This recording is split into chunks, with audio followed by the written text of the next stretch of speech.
špilka.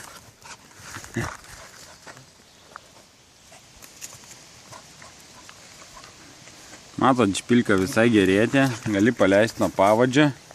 Jinai bijo pasimesti, matyt.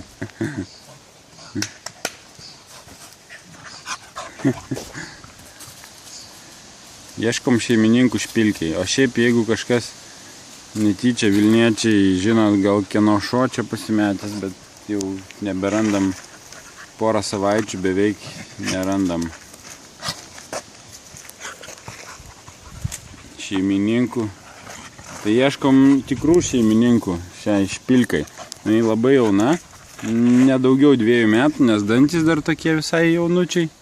Labai žaisminga, pakankamai draugiška.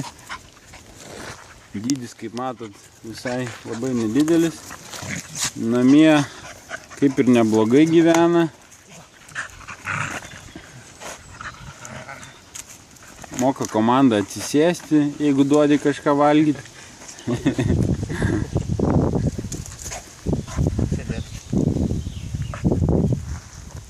Tai nedurni tie šunys.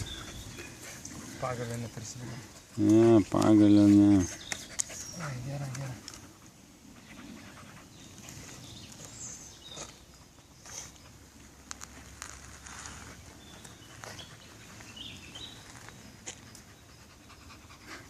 Špilka, ateik. Ai, gera. Taip, iššukavom ką tik ją. Dabar labai graži.